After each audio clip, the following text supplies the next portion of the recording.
Most men think that to attract a woman they need money, muscles, or a movie speech.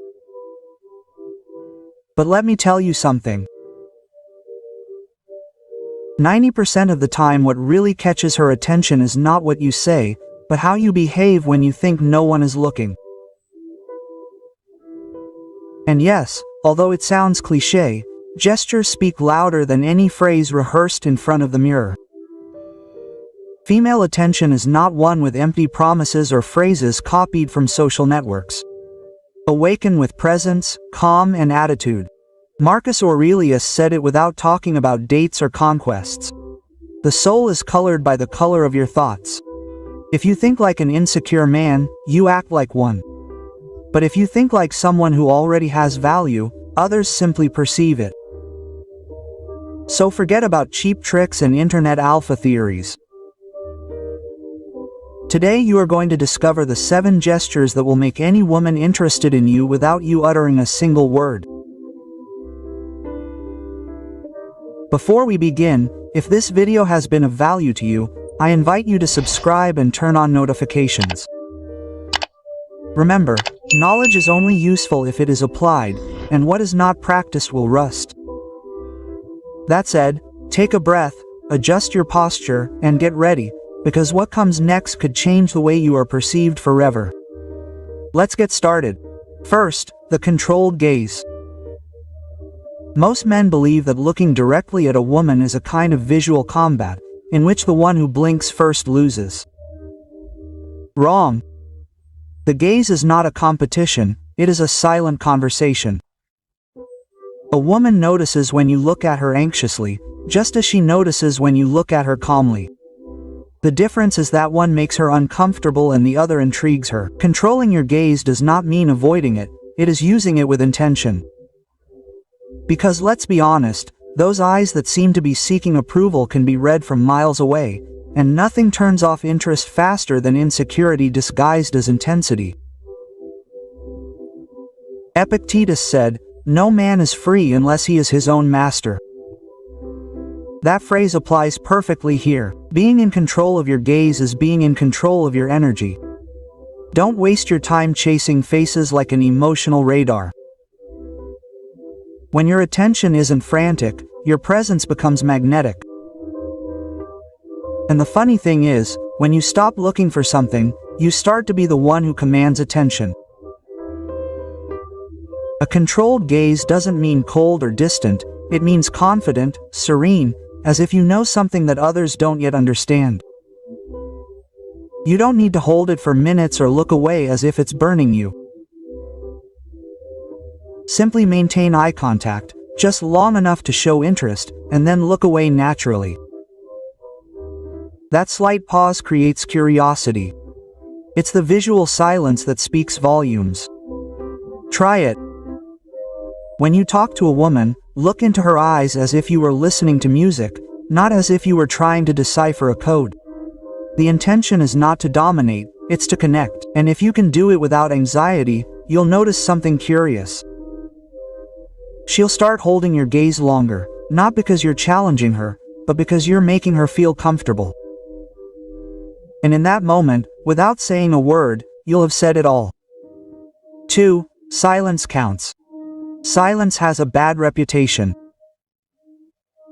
Many men believe that if they're not talking, they're losing ground, that if they don't fill every space with witty words, the conversation dies and with it all possibility. But the reality is much more fun. The men who talk the most are usually the ones who say the least, and those who know how to keep quiet, those who don't rush to fill the air, end up being the ones who are listened to the most. Silence used well is not empty, it's presence. And a woman feels it. Seneca said, "Talking too much is a sign of weakness, not because expressing yourself is bad, but because those who can't stand silence fear their own minds." When you can be quiet, without the need to impress, you convey power. Not the kind of power that is shouted, but the kind that is perceived. It's the same kind you feel when someone walks into a room and doesn't need to say anything to make an impression. The irony is that the less you try to show, the more you show. In a conversation, silence is valuable when used with intention. A well-placed pause can say, "I'm listening, I'm thinking." Or "I don't even need to respond to everything." Those pauses create mystery, something no rehearsed speech can achieve. And don't mistake silence for indifference. It's not about looking at the floor or putting on an absent-minded philosopher's face. It's about looking attentively, nodding, smiling slightly, and letting the other person's words breathe. Try it. Next time someone speaks, resist the temptation to interrupt. Allow 3 seconds of silence before responding. You'll notice something interesting. The other person will either fill that space with more information or simply look at you, waiting for your opinion, and that's where your value increases. The humor is that when you learn to keep quiet, others become desperate to know what you think. And that, although it sounds simple, is a subtle form of leadership. Silence that counts is not the absence of words, it's self-control. It's the pause that shows you're in no hurry to be understood, because you already understand yourself. And when a woman senses that, your presence becomes impossible to ignore. 3. Open posture. Your body is always speaking, even when your mouth is closed. And the funny thing is that most of the time the message it sends is not exactly the one you want. A hunched posture, shoulders forward, arms crossed. All of that screams insecurity. Even if your mind is repeating itself, trust yourself like a mantra. There's no way to hide it. Your body betrays what you think. And if your posture says, "Don't look at me," the world obeys. The Stoics understood this well. Epictetus said that the wise man walks upright, not out of pride, but out of dignity. Keeping your body open is not a forced pose or a choreography of self-esteem. It's a way of communicating without speaking. When your chest is open, your shoulders relaxed, and your gaze straight ahead, you project calm and control. And the most interesting thing is that even if you start by pretending, the body convinces the mind. What you appear to be for seconds becomes reality if you sustain it with intention. Many men walk as if the ground owes them money. They carry the weight of the world on their backs as if each step were an apology. And sure, then they wonder why no one notices them. An open stance isn't over the top or theatrical. You don't need to walk like a superhero. Just eliminate the excess, the tension, the stiffness, the rush.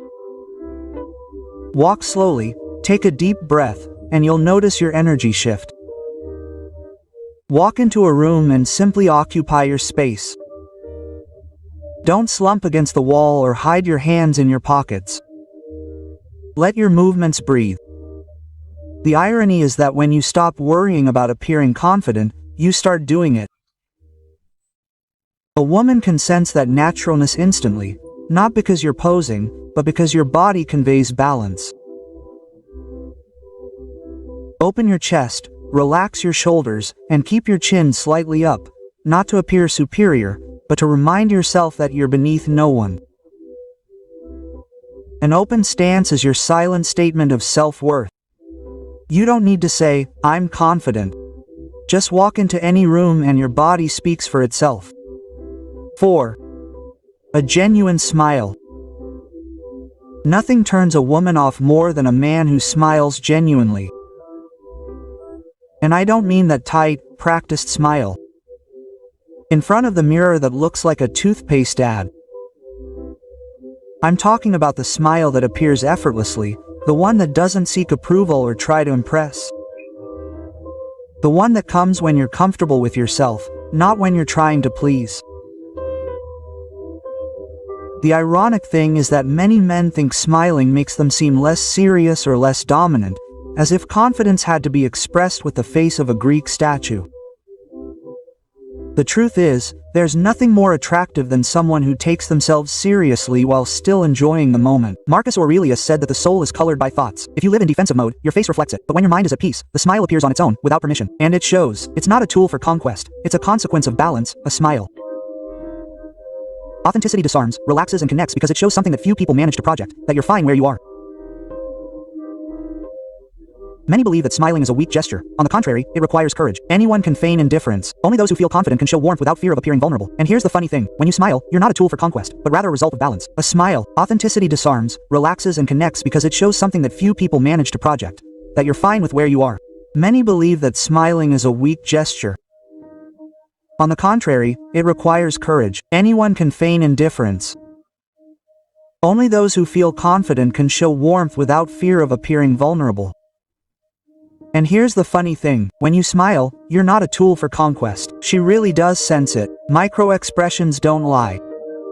You can practice the perfect wink or the mysterious, interesting pose. But if your smile doesn't involve your eyes, your body will betray you. Next time you talk to someone, smile just a second longer than usual. Don't force anything. Let it be natural. You'll see how the tone of the conversation changes. A genuine smile isn't meant to convince, it's contagious. It doesn't say, "Look at me," it says nicely. And, oddly enough, that generates more attraction than any witty phrase. Because in a world full of masks, a genuine smile is almost an act of rebellion, and whoever dares to show it always leaves a mark. 5. Subtle contact. This is where many men get confused. When they hear physical contact, they automatically think of a scene from a romantic movie or seduction tactics worthy of a cheap manual. But true contact has nothing to do with manipulation or daring. It's about conveying presence, respect, and confidence in a single gesture. A light, natural, well-placed touch can generate more connection than 1,000 elaborate compliments. The funny thing is that too much intention is instantly noticeable, and when a woman perceives that the touch is seeking something, it stops being connection and becomes discomfort. Epictetus said that we should act with moderation, even in our emotions. The same goes for the body. Subtle touch is not about possessing, it is about sharing. It is that moment when a hand touches a shoulder in greeting or an accidental brush that seems casual but conveys warmth. It is so brief that it is barely noticeable, but so genuine that it leaves a mark. And most importantly, it only works if it comes from someone who does not need to do it. If your energy is calm, the gesture feels natural. If it is anxious, it feels invasive. The more you think about touching, the less you should do it. Authenticity is not calculated. When you are comfortable in your own space, the body knows when and how to approach. The difference between graceful touch and awkward touch is in the intention. One says, "I am present." The other says, "I need validation." And the difference is felt in milliseconds. When you greet someone, offer a firm but brief handshake. When you walk next to someone, allow your steps to be at their pace. Don't seek contact, allow it to happen. Genuine connection isn't imposed, it's built. And the paradox is that when you stop chasing it, your body finds the exact way to express it. A subtle touch at the right moment can say more than any rehearsed phrase, because in the end, true attraction isn't in the gesture, but in the naturalness with which you do it. And that's not learned by touching, it's learned by being present. 6. Really listen. Listening seems basic, almost automatic. We all think we're good at it until we realize that in reality we're just waiting for our turn to speak, and that's the problem. Most people don't listen, they just wait for the moment to respond with something more interesting. The irony is that when you really listen, you don't need to say almost anything to create a connection. A woman may forget what you said, but she won't forget how you made her feel when you paid attention to her. Genuine. Sika used to say that we have 2 ears and only 1 mouth, so we can listen twice as much as we talk, but in practice we use our mouths as if we had 3. True listening is a rare skill, and that's precisely why it's so appealing. It's not about nodding your head while you think about what you're going to say next, but about being completely present, without distractions or judgments. When you do that, you convey something powerful, calm, and confident, because only someone who is comfortable with themselves can be quiet and let the other person occupy the space. Good listening isn't glamorous. No one brags about being good, but everyone enjoys being listened to. It's almost comical. The less you talk, the more interesting you become. Genuine attention is perceived as a form of respect, and it's not faked. If your gaze is focused and your gestures match the rhythm of the conversation, she notices. Not because you want to impress her, but because you make her feel understood. And that's worth more than any witty phrase. In your next conversation, be silent for a few seconds longer than usual. No, don't interrupt, don't finish sentences, just listen. You'll see how the energy changes. The other person will open up more and you'll have all the information that others miss by talking about themselves. True listening isn't passivity, it's strategy, it's understanding before responding. And when you master that, you project something that can't be faked. Emotional intelligence. In a world full of noise, a good listener doesn't go unnoticed, they become unforgettable. 7. Leave at the right time.